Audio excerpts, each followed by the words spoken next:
For a closer look at the effect of the coronavirus pandemic is having on the academic year, I'm joined now by Robert Palmer. He's an associate professor and chair of the Department of Educational Leadership and Policy Studies at Howard University here in the district. You know, since this pandemic began, we've seen this huge disparity between the haves and the have-nots.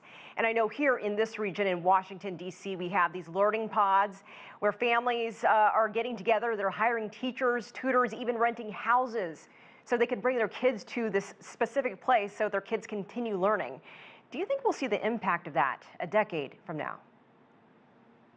Well, I think we will. I think as your commentary indicated, leading up to me coming on, there are a certain group of students and families who are minoritized and low income may not have the resources to make sure that they are sufficiently prepared to really take advantage of the opportunities to learn during a pandemic.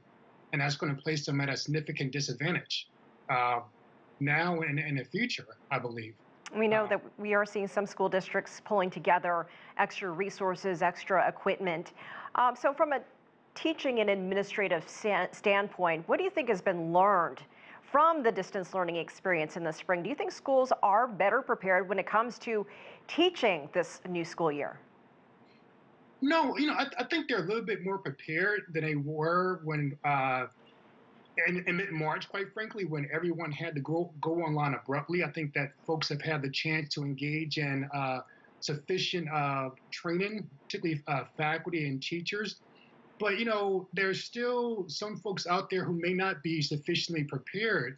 And even if teachers are prepared, we have to remember that the students may not be prepared. They may not have the resources, the technology. So we're kind of focusing on a have and have nots, where some people have the resources and have the items to take advantage of the learning, the online learning, and other folks do not. And that's going to place those folks who are already at a disadvantage at a significantly more disadvantage.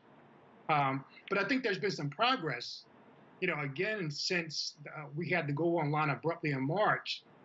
In terms of preparedness for teachers, but I think I worry about the students who don't have the resources.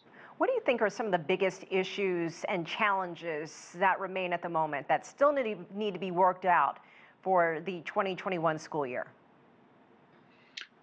I think one of the biggest challenges is this whole notion of trying to force schools to reopen.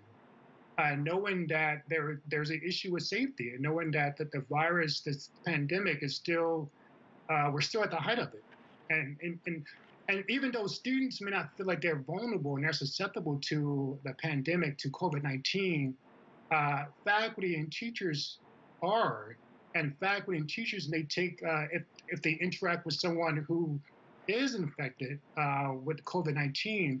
They will potentially expose their family and friends and possibly parents.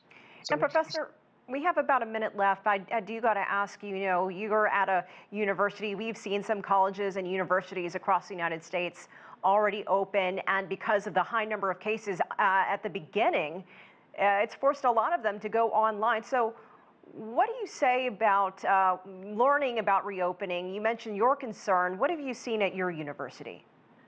Well, I think my university has taken proper and appropriate steps. Initially, there was concerns. There was some issues and some effort to reopen and get students on campus, but the decision was later reversed, out of students' safety, quite frankly, and putting students first to really move online. So I think that's what institutions should be thinking about, making sure that students are put first and thinking about the welfare of students and faculty, because that's going to really ensure a very impactful and important learning environment when you put students first and realize that, lives matter.